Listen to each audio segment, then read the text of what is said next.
pwede ba na itigil na yung mga pangbubuli nyo? Yung nahitabo dito sa Cebu, mao gihapon, daghan gyapon nga mga commentors, daghan gyapon nga mga walang magawa sa buhay ba, walang magawa sa buhay. Din right now, ang hitabo din sa Davao, 7.6 magnitude na linog, mao gihapon ang mga comments nga mabasa nimo. Simpan yung mga comments guys, mababasa mo. Puro mga pambubuli, puro pang politiko.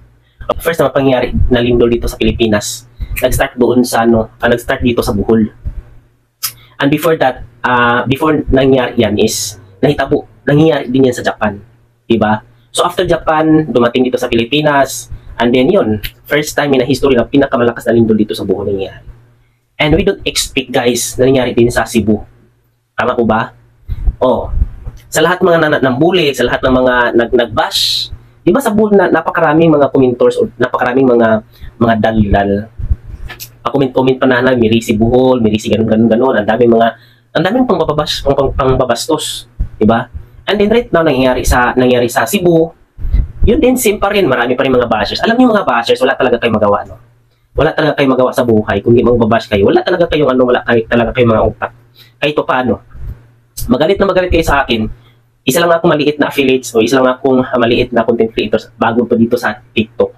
And of course, gusto ko lang talaga mag-comment doon sa mga gusto ko lang talaga ipapaalala sa lahat no ng mga bashers. Guys, papayag kayo sa hindi. Tayong lahat ay dadanas. That is biblical. Alam niyo mga bashers kayo no, parang hindi kayo Kristiyano parang wala kayong relihiyon. Kung meron kayong relihiyon, iwan po anong relihiyon niyo. My point is, sino ba talaga magtutulong-tulungan? Diba pangyari dito sa Bohol na naglilindol? Sino nag-akala na susunod din ang Cebu? After Cebu, sino nag-akala na susunod din ang Mindanao? Ang punto ko dito is, hindi ito time para mang-bully. This is not the right time to bash your co-Filipino. Sinisisi si Bongbong Marcos, sinisisi si former President Duterte, no? At sino-sino pa mga politiko na sinisisi nyo, binababash nyo. This is a biblical. Nakalapit na ito sa Biblia. Papay ko sa hindi, mangyayari talaga ito. Tayong lahat ay makadanas ng kahirapan. Oh, prophesize ito guys. Huwag mong sabihin na, oy, mirisi ka mo mga taga Davao, mirisi kayo mga taga Cebu, mirisi kayo mga taga Mindanao, mirisi kayo mga taga Bohol kasi nilindol kayo. Alam nyo ba? Pag mangyari yung sinasabi nila na big one, wala na talaga mabubuli siguro.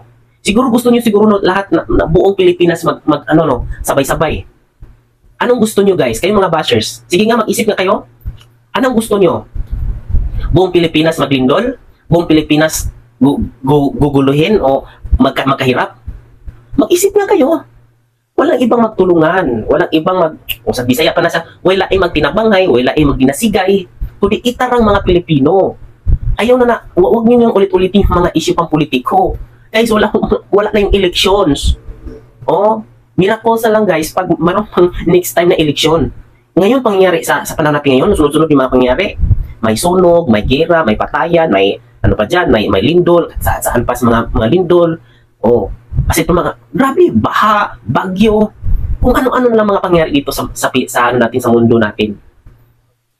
Sa halip na mangbuli kayo, ewan ko talaga sa mga utak nyo Diba? Dapat magpasalamat kayo sa Panginoon Kung naligtas kayo sa lindol na yan, naligtas kayo, kung kayo mga bashers kung taga saan may mga bashers na yan, huwag yung mga bash kasi hindi nyo alam yung bukas nyo.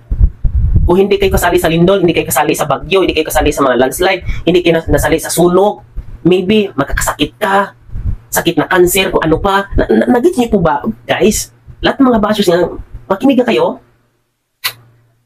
Grabe kayo Grabe kayo kung kayo makapang-bash Wala akong pakialam kung mag-ano tong video ko. Magalit na magalit kayo sa akin. Diba? Hindi ako nagpapakabayani dito. Diba? Sinasabi ko lang totoo. Alam nyo guys, nung nangyayari na lindol dito sa Bohol, no? Ang dami talagang nang babash amin. Napakarami nang bash amin. Kaya nga ako nagpapasalamat nga ako kasi ito still, ligtas pa rin yung pamilya ko, ligtas pa rin ako. Hindi ako kasali doon sa natabunan ng building. Diba? Oh. Before I end this video, kung bisayon ako, siya ako ng istorya, walay ni bisan kinsa, walay ni bisan usa nato nga mubarog diri sa kalibutan. Itang tanan, muagi kamatayon. Patas tanan, manay relihiyon ola. Diba? Patas na tanan guys. Whatever your religion. Diba? Muna nga, walay usa nato diri nga, mudun na sa kalibutan. Wala to'y bisan usa nga angaya nato nga magpasigarbo sa kagalingon. Dili mo makatangay mo magpasigarbo sa kagalingon. Kasi mo wala mi diri. Relihiyoso kay mi, gamanan kay mi. Kanang duol mi sa ampang Ginoo na mo. Wala gyud linog diabot sa mua. Wala mi maunsa, walay ni uyog diri sa mua. Hindi niyo talaga pwede sabihin yan. Sa alam nyo, si Lord is equal. Tingnan nyo nangyari sa ano? Tingnan nyo nangyari sa Cebu. Diba? Tingnan nyo nangyayari sa Mindanao ngayon. Sige nga, yung mga pangyayari sa Cebu, sa Davao, what if mayroon kang pamilya doon? What if mayroon kang kamag-anak doon? Tapos sabihin nyo, akala namin safe yung Davao.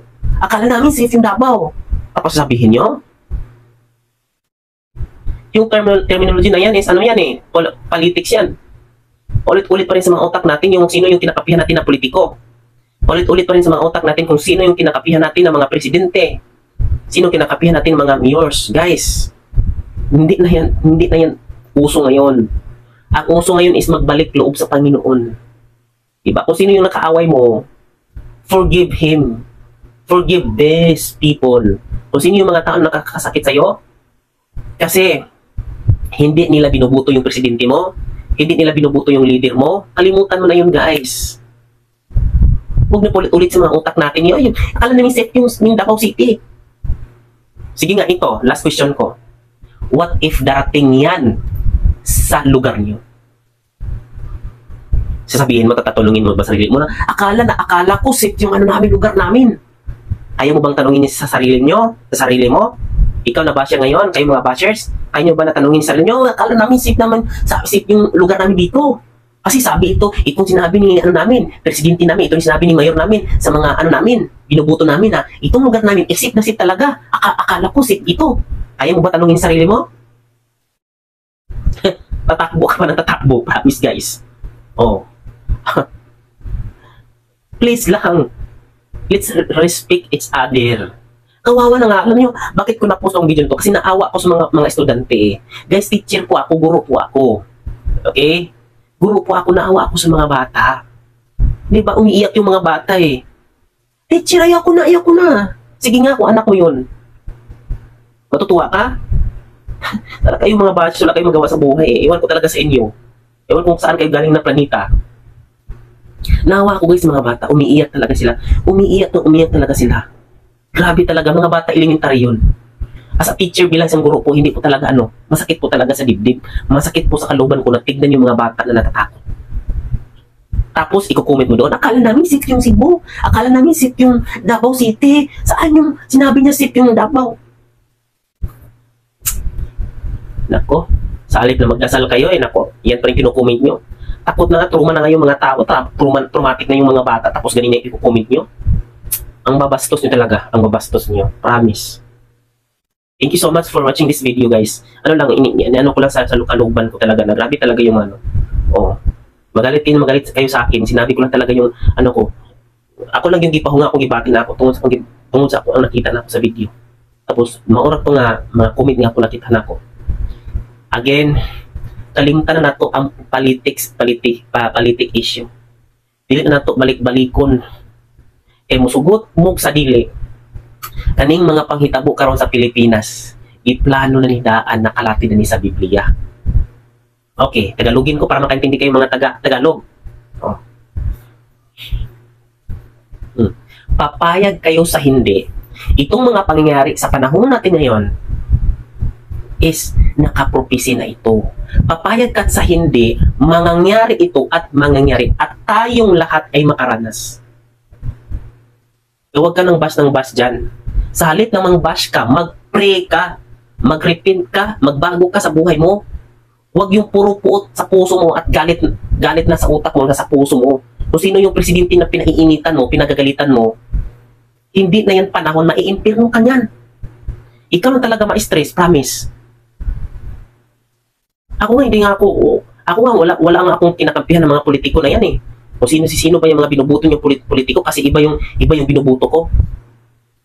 Doon ako bumubuto sa isang politiko na hindi hinangaan ng iba. Yes guys.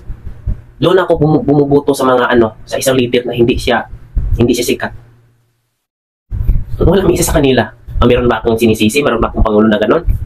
Ikaw wala kang kwenta na O may sa inyo kasi binubuto niyo siya Wala talaga yan sa utak ko. Especially nowadays, itong mga pangyayari natin ngayon, wala na yan. Dapat magtulungan tayo. Okay, magpatawaran sa isa.